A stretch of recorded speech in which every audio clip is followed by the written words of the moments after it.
House Money Media.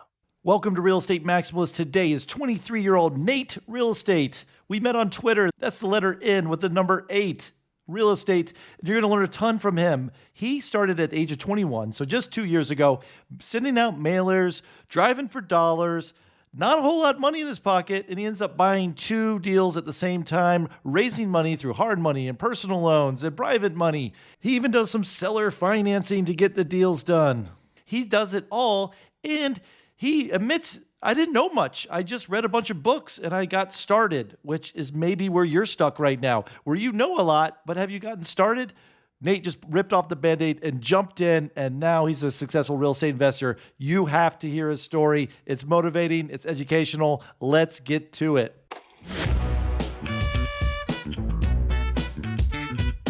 Welcome to Real Estate Maximalist. I'm your host, Alan Corey. I've been investing for over 20 years, author of 3 books about real estate and finance, and I'm the lead of the Alan Corey team at eXp. We're a group of real estate agents who work in both residential and commercial real estate market of Atlanta. I tweet daily at Real Estate Maxi about my experience in residential, commercial, long-term rentals, short-term rentals, new construction, house flipping. I've done it all, but it's much easier to just say I'm a real estate maximalist. I'm here with Nate Real Estate. We met online at Twitter. I like your story. You're in Northeast Ohio. You're 23. So what spurred you when you're 21 to go buy real estate? Why is this even on your radar? Yeah, so I went to college. In my freshman year of college, I kind of got into business and kind of figuring out ways to like grow my wealth or whatever when I get older. And I started reading books, and obviously I stumbled across real estate. And so I started just learning as much as I can. And then eventually I was like, all right, I want to do something now. So I saved up a little bit of money, just a few $1,000s. And I was like, let me go find a mobile home to try to flip because it's not going to be as expensive and I could get my feet wet there. So I started searching, and it started being a pain in the butt. And then I ended up just looking for regular single families because I figured why not try to get a single family cheap and then go from there. That's kind of how I got started. So let's walk through this first deal. So are you using a realtor? Are you just looking online on Zillow? What's your process to find your first property with a few $1,000s and not doing this and you're 21? Yeah, so I didn't use a realtor at all. I was gonna do the mobile home on my own, and then I went and started searching for these single families on my own too. And I stumbled across 2 properties. I was driving for dollars, so I was driving around neighborhoods looking for properties that looked distressed. And so I found a property. I called the guy, and he's like, "Yeah." He goes, "Go ahead and take a look at it. It's abandoned." He goes, "It's unlocked in the back door." He said, "Just go and check it out." He goes, "I'll sell it to you if you're interested." So I went, looked at it. I'm like, "Yeah, I like it." He goes, "Well, I actually have another property if you want to go look at that one too, if you want to buy both of them together." And I was like, "Oh, yeah, I guess." But I knew I didn't have the money at that time, but I'm like, "Oh, I'll go look at it and see it." And so I did that too, and I ended up buying both of them, but I needed some help. So I was trying to figure out how to scrounge together some money because I had saved up. Uh, by that time, it was more than just 5 grand. It was probably like $15,000 or whatever. And so I started searching for money before I bought these, like see if I can get some backup. And I asked my mom because she had rental properties probably 25 years ago, but they ended up selling them off. And she was like, "Yeah, sure." She's like, I'm retired. I could help you out if you want." And so she put a little bit of money down with me too. And then I ended up getting a personal loan in my name too, because I didn't even know what hard money was at the time. So I was like, let me get this personal loan. And then that's kind of how we funded the first deal. And we bought those 2 properties off of that investor that, had the 2 abandoned properties. That's all. So what did you know to even look for? Like you're walking through a door that's unlocked and abandoned and vacant. Like obviously you're like, yeah, I want to buy it, but how do you know what you should pay or how are you going to do the repairs? I mean, I honestly, I really didn't know. Like, I had a base knowledge of just real estate investing and some basic principles just from readings, but I knew that because the properties that we bought the first one was a disaster, like the one that we rehabbed first, like everything needed done. So I was like, we're like, all right, well, we started researching, okay, how much does it cost per square foot to put up drywall in our area? How much does it cost to put in a tub? And we just kind of added all of that stuff together, plus like labor and just kind of did a guesstimate of how much it was going to cost us. And we were only like 5 grand off. So, I mean, I thought we either got lucky or that's a good strategy. I'm not sure. But yeah, we really didn't know what we were looking for. And we just kind of dove headfirst in because I knew that eventually I would need to get started. And these were two really cheap properties that I could actually buy. So I figured if I fail, I said, I'm still young and I'll still have time to recover. My mom gave me some money, and she's our project manager. She manages most of the rehabs. I find the deals, talk to investors and lenders and stuff like that. So she's my partner. Awesome. And so you found these, you renovated to flip, to sell, to rent out, short-term rentals. What's the strategy? The first one we flipped it, sold it, and the second one that because we bought it from the same guy, then we used the money from the flip on the first one to BRRRR the second one. So we still have that one today. Do you mind walking through some of the numbers on these two? Yeah, so just rough ballpark numbers. If the market wasn't as hot as it was, we probably would have made like 10 or 5 grand, honestly. But the market was really hot. It wasn't in the best neighborhood, but we ended up making money because of the market. We made about 20,000 on that one. Purchase price was, I think it was 15,000, and rehab was around 35. I honestly can't remember, like around 30, 35. And then so we profited for that, paid off all of our debt that we had, like our personal loan, stuff like that. And then we BRRR'd that second one. Technically, we would have pulled out 5,000 more than what we invested when it was all said and done. But we ended up getting out because we used the equity and stuff from the other property and just transferred it over, and we cashed out with, I think it was $50,000 in tax-free money, and then got to keep the property too. So it was pretty cool. If this is your first time hearing BRRRR or burring a property, it's a real estate investing strategy where you BRRRR. There's 4 R's at the end there. BRRRR, that means buy, you renovate them, you rent it out, and then you refinance it. And usually that refinance is a cash out refi.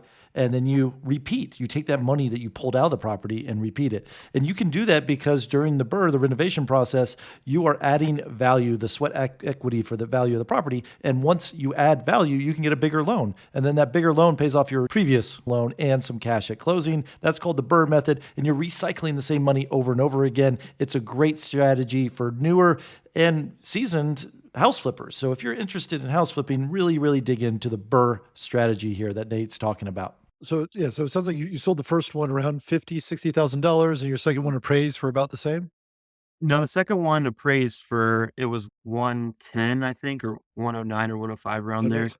Yeah. So it was a good deal, and the rent's 1,250. So I think a lot of people are surprised that houses can be bought and sold for under $100,000. And yeah, it sounds like you bought a house for $15,000 yeah, and you sold it for around $55,000, $60,000 renovated. That's a renovated house it was like 70, like around 70. Yeah, it was around. renovated. Yeah, Yeah. So people listening, there's renovated houses in Northeast Ohio. They're also in Georgia. This is sort of I've done tons of these in Georgia. Like I know they exist in Tennessee. I know they mhm, exist in Indiana. Like they're Florida. Like these yeah, homes are everywhere, and I think people are shocked because their home is not mhm, $100,000, right? yeah, It's because you're not familiar with it. I promise you, like these are good people. These are good tenants. There's still people who want to buy a house for 75,000, live into them themselves. Was the buyer of the $75,000 house, was that an investor or was that a primary owner? primary owner. They are extremely, extremely happy with it too. Like, believe it or not, like we were getting so much attention for the house. Like people were like, they were wanting to buy it because it was affordable. Like there was not that many affordable houses that were renovated and nice. Like I said, the area wasn't like great, but it was good enough. Like somebody that's lower income, like it was a good spot for them. But yeah, I was a primary homeowner, and she was really really excited to have. So that feels good for us too. Yeah. I mean, as a realtor, taking out clients and their budget is $75,000. There's not a lot of homes to look at. And you're competing with all cash offers from investors. So, yeah, kudos to Even in you. my area too. Yeah, yeah, setting it up and getting a, primary owner occupant and getting them on the property ladder, that's awesome. So you got these 2 under your belt, you've got a good thing going. Where do you go from here?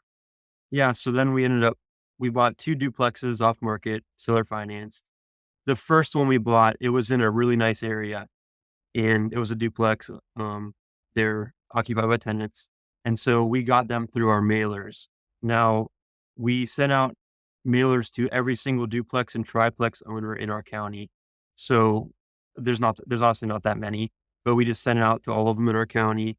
We used our postcard. I wrote a thread about that on Twitter about it's a handwritten postcard, and there's a picture, a Google image of the property on the front. And I was kind of worried about that, how the responses would be, but a lot of people called in because it stood out. So we got a lot of calls from it. So a buyer got one of our mailers. They called us like, "Hey, like I have this property. We've had it for 30 years or whatever. It's been a long time. We're ready to sell." I'm like, "Okay, well, we want to come check it out and we'll go from there." So we go to check it out. Then we ended up giving them an offer, and the offer wasn't good enough for them. They wanted a higher offer, and then we started negotiating a little bit on the price. And so once we couldn't really settle on our price, I'm like, "Okay, I'll give you that price, but it has to be seller financing." And so they're like, "Okay, well, make me an offer with seller financing." And so I did, and I think that one was 2.5% interest, 3-year balloon, and I think it was 6,500 down the first year.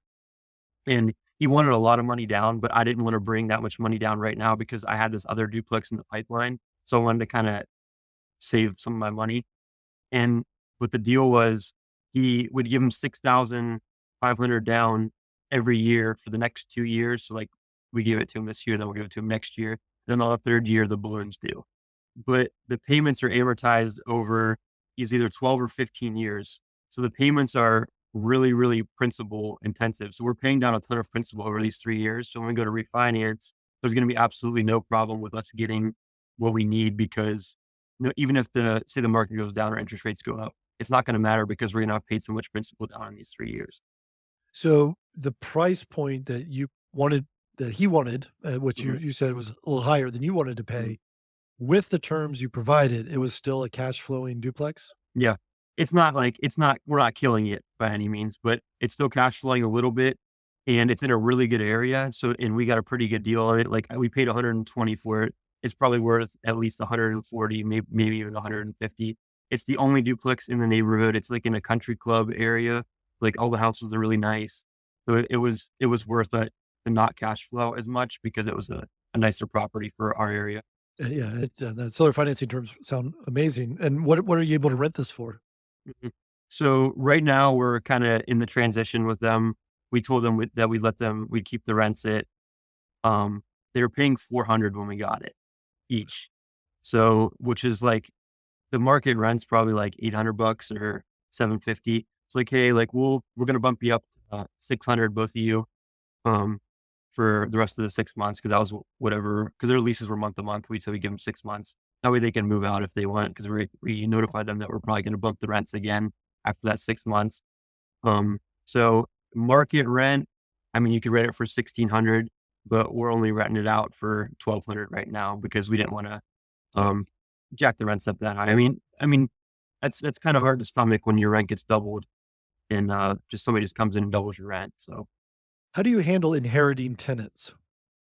inheriting tenants, it's been kind of weird for us because we don't get to screen them and we don't know how they're going to be like.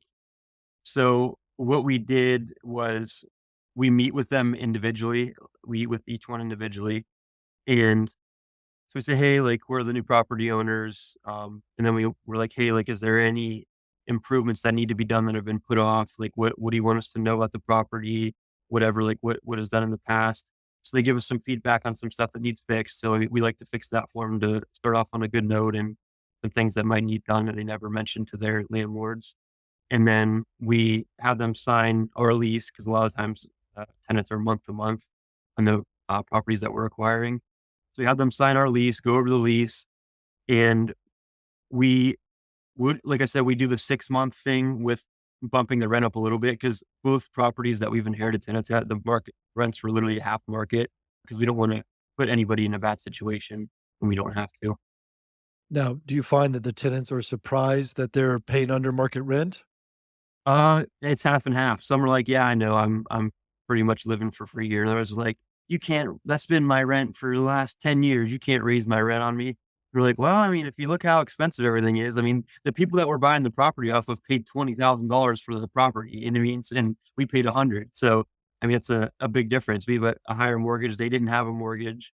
So, yeah, it's a mixed feeling. Either way, though, nobody's happy when you come in and just bump the rents up to market rent right off the bat. I know some people do that and some people think that's the right thing to do, but we I don't know if we're too soft or what, but we don't feel like that's right off the bat. We'll try to do it within a year, but not as soon as we come in. Well, I think you're also doing the extra step of asking for their feedback on repairs and stuff too. So Yeah.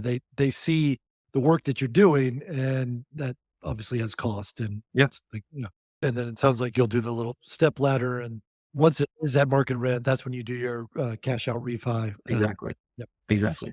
That's great. And so I want to dig into the mailers.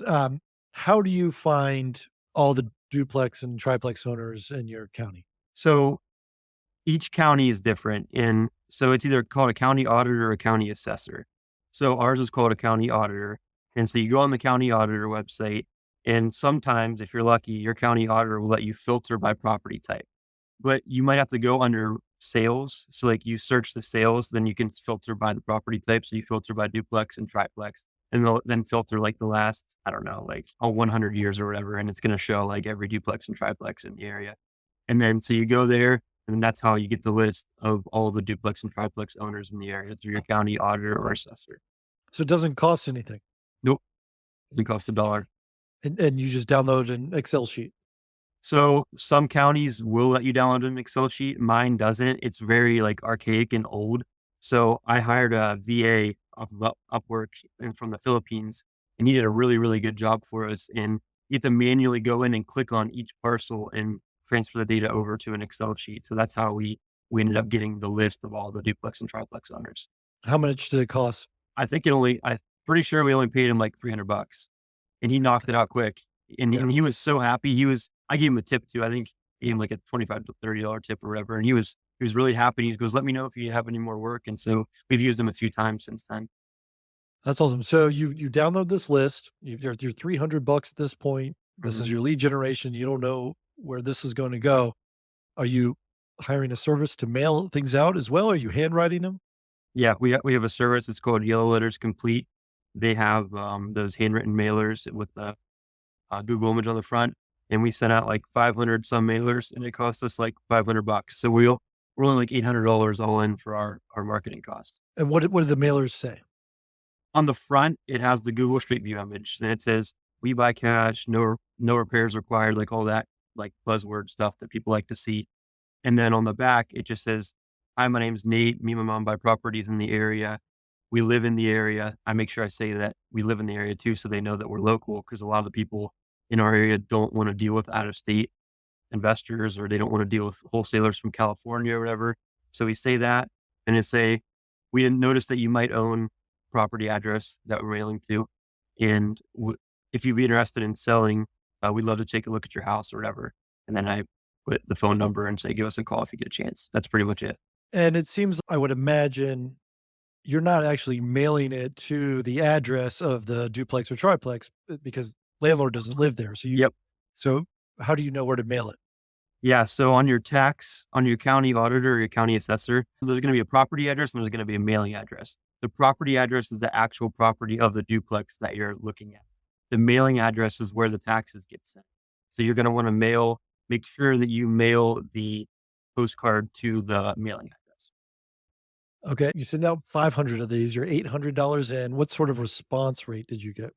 Yeah, we literally had, I think it was 30 or more people that actually wanted to sell their properties. Like 30 people called us.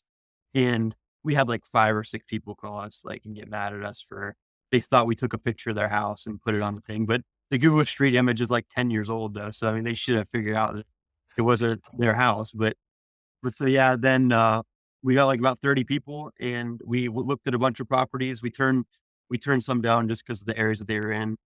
But yeah, we got about 30 responses of people actually wanting to sell their houses. You put in the postcard that you're all cash buyers. Are you guys really all cash buyers, or were you going to get hard money or private money Yep. prior to close? Yep. It was going to be hard money or private money. And usually, honestly, most of the investors that we're dealing with, they're mom and pop. They don't really care about the cash. They just want to get a price and want to get the property off their plate. So our intention when we go in is to actually pay for the property cash or hard money and close fast. That's the goal. But like with the duplexes, that's not how it worked out because they didn't. I didn't want to buy them with hard money because they didn't need that much rehab either. And the seller was more concerned about getting what they thought was top dollar or the fair price for them. So that's kind of how we approach it. We approach cash first, and then if that doesn't work out, then we try to find another route. So, do you find that the people calling you from receiving your letter, are they typically underpricing their own property or overpricing their own property? Um, so I would say probably 25 or 20 out of the 30 people that called us were overpricing. They were unrealistic because it was kind of when the market was still hot. They were completely unrealistic. Like this one guy had termites and termites, cockroaches, like you name it in the property. He told us all this, and he still wanted like 15% under a fully renovated asking price of a duplex. So like there's a lot of those people, but then there's the older people like that we are dealing with. They just want to give the property to somebody that they like and that they trust to deal with their tenant. And exactly the people that we're trying to go after when it comes to buying duplexes the whole long term. So, you almost look at every single call, every single lead. Hey, maybe this is something for us to rehab. Maybe it's something for us to long term rent. Maybe it's something we say no to. Or do you, what do you do with those no's? Do you try to sell it to another wholesaler or do anything with those? So the no's, we just hang on to their info and then we're gonna follow up with them next time. I didn't want to wholesale these quite yet, just because I don't have a huge buyers list, and quite frankly, I don't want wholesaling to ruin our reputation because a lot of these people they hate wholesalers. Like they've had bad experiences with them. They don't want anything to do with them. So I'm gonna uh, tread lightly when it comes to wholesaling. But yeah, for now, we're just saving them and we're going to follow up with them later and try to buy properties again somebody. So, how many mailings have you done at this point? Is it just one to get this sort of reply, or did you have to hit them up over a 6 month period? Or So this one, it was the first mailer I sent out to them. So we got pretty, I don't know if it was lucky or what, but we had a really good response rate. so now that this seems like a pretty good strategy, you're acquiring properties, you're buying some traditional funding, some hard money, Yep. some seller financing. Is what's the ultimate goal or business model, or are you just going to keep sort of seeing what treasures turn up with this method? Yeah, we're gonna keep doing this for a while. Just kind of, this is gonna be our bread and butter, I think, the small multifamily 1 to 4 units and flip some here, burr some, like whatever comes up really. And then eventually I would like to get into some a little bit bigger things, like maybe like a small mobile home park or a larger apartment building, like 10 plus units, something like that. But we're familiar with this and we've had really good response with the mom and pops that really like us. So the 2 to 4 is or 1 to 4 is a perfect range for mom and pops to connect with us. So we're gonna kind of stick here for a little bit, and then, like I said, we're get some bigger properties as we go. If someone's wanting to get interested in real estate, they're young like you, they've got the hustle, the determination, the willingness to drive for dollars. What advice would you give them to just get started or to learn before they get their feet wet? Yeah, I think that one of the things that I regret that I didn't do was build a network before I actually got started. Like going to the meetups and learning and connecting with people, because people that are older than you, if you're younger, they really like to see younger people trying to learn and wanting to get into it. So you might be able to get taken under their wing and they can mentor you, and then you can start finding deals and practice finding deals, and you can bring them the deals. So that's what I would say is network before you get started. And honestly, like once you start networking a little bit, and then as soon as you're ready to start, you need to start. You can't keep putting it off because the sooner the better, and the more you'll learn too. Are you doing the repairs yourself? So this last one, we're flipping a property right now. The contractors did 75% of the work, and then me and my brother did the other 25%. So we do some of the work. I want to get away from that though, because it's not super scalable. What's your portfolio looking at like right now? So we have that single family, the one that I for the first time, the 2 duplexes, and then we have a flip going on right now. So we have 5 units total. Any advice for someone who has a full-time job and wants to sort of do this as a side hustle? I mean, you just got to do it. I mean, it's going to be some long hours sometimes, but in the end, it's worth it. And eventually, you're investing in your future, so it's definitely worth it. And just if you're tight with your schedule and you get things done, you'll be okay. When will you leave your full-time job? I don't know. I really like my job, so probably not for a long time, if ever. We'll have to see. I mean, the goal obviously is to retire early, though. I mean, but like right now, it's kind of too early because I don't know where I'm going to be living long term too. Like if I get married and have kids, like when that happens. So I'm not sure, to be honest with you. Well, you're obviously doing something right to acquire so many properties in a short amount of time. Are you finding being on social media has helped your business in any fashion? Social media, Twitter has literally been the biggest help uh, to me overall. Like I've met so many smart people that are amazing in investing and awesome people. Like I joined a mastermind from Twitter. It's 10 guys that are way smarter than me and have a lot more money than me and have a lot more experience than me. So it makes me more comfortable to take these risks because I actually have a little bit of guidance. I'm not just going into it blindly. Like I'll run my plan by them. They'll be like, "Oh, you need to watch this. Like you might get burned on this." And so then I make sure all my bases are covered. But yeah, I've met mentors, friends. I've met people in person. I've met people from California that invest in my area on Twitter that I've met in person too, which is really cool. And then I've met some private money guys too that are wanting to lend to me and work with me and stuff. It's awesome. People on there are awesome. All right. If you've listened to my show before, you know I talk about Twitter all the time. I'm very active on Twitter. Please connect with me on Twitter. But what I want to take away here is the ongoing networking. I teach the broke method to real estate investing. The O of the broke method is ongoing networking. Build that network up front. Learn who the private money lenders are, the hard money lenders are, and it'll help all the other components of the broke method, the big deal flow, your reputational pull, the knuckle up ability, execution excitement. You can learn all about this at realestatemaxi.com. I also have my own mastermind that you can join. Just start talking to other real estate investors if you're sort of stuck in a place or you're at a place and you want to go to the next level. I recommend joining all the masterminds that you can because you're networking, you're meeting more investors, you're getting more knowledge. Why not join as many as you can and get out there and be a networker because that's a huge component to being successful in real estate, especially if you're broke or if you have very little money like Nate started out with. So I want to pivot back to Nate right now and talk about his latest thread about driving for dollars, which is driving around looking for abandoned properties, looking for properties you want to invest in, and then doing some research on it. Let's see what he says. I wrote a thread, I think it was today, about driving for dollars. Like you don't need a big budget. Like I know when I first started, I didn't have the money to spend $800 on mailers. I barely had enough money to buy property. So all I did was you just drive around in those neighborhoods, you write down the addresses of the properties that look like they need some work. And then you reach out to that owner through your county auditor where you can search the address and you can send them a handwritten note or you can call them. And that's just, that's a good way to get started. And you can definitely find a deal that way. My first ever time using hard money was actually on this flip that we're having a contract right now that we just finished. So we found them through Twitter. I didn't even know how hard money worked at the time, but I saw it getting talked about a lot, so I started doing research and stuff. I just asked like, "Hey, what are some good hard money lenders or whatever?" And of course, everybody's plugging their own hard money lender that they know or their business or whatever. So it was kind of nice to get some lenders that come to us.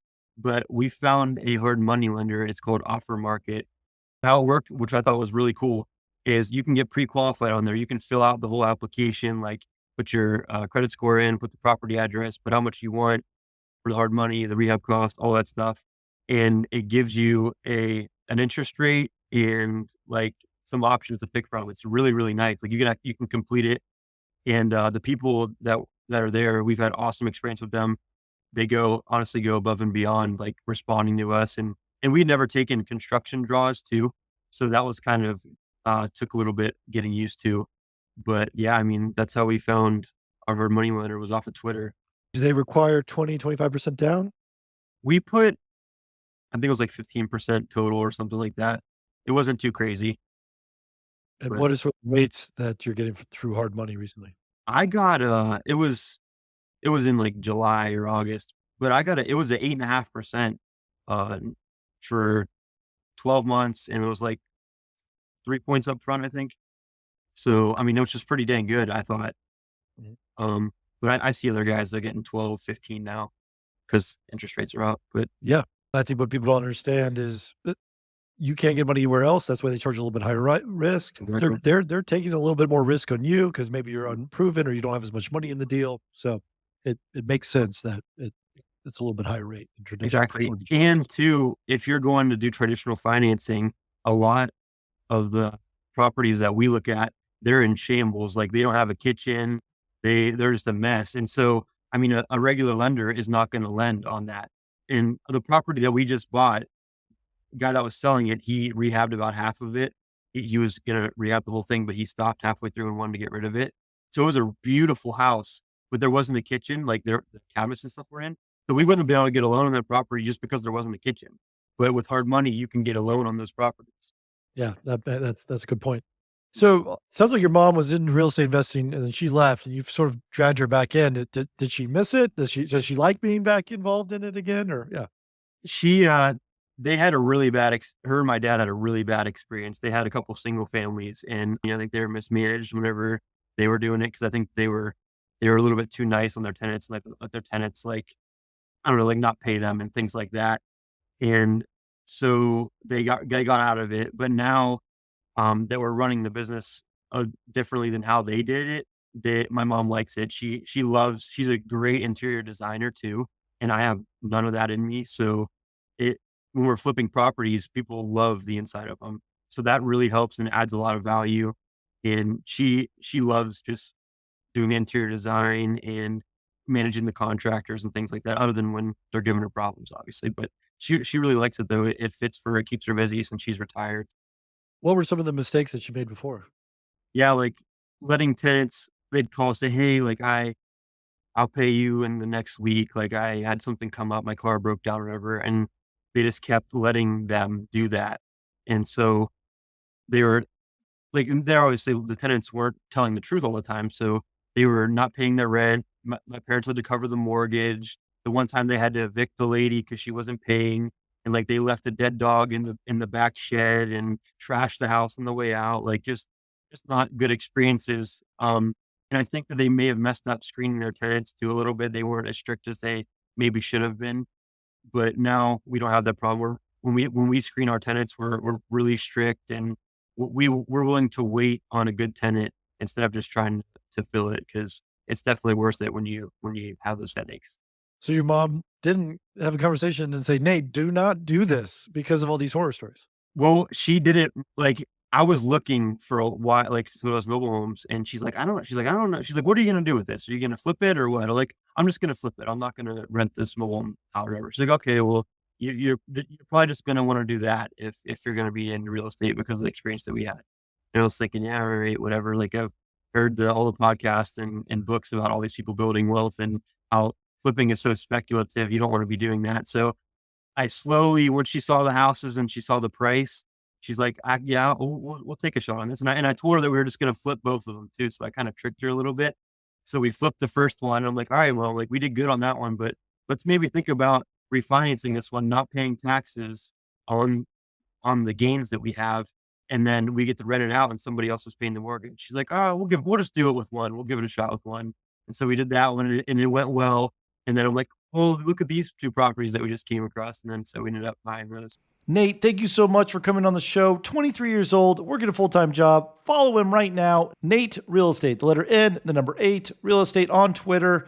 You just have to start, guys. Nate did the best he could learning until he just got his hands dirty. He did his due diligence, took the time to learn, but then just got caught in the knowledge phase. Don't be that person. Start turning that knowledge into action. You got to be actionable with that knowledge to become a real estate investor, really change your life. So please, please do that. Learn from Nate. Take from him. He's 21. He doesn't know what he was doing. I bought my first property at 22. Do you think I knew anything about the hell I was doing? No, but I learned on the fly.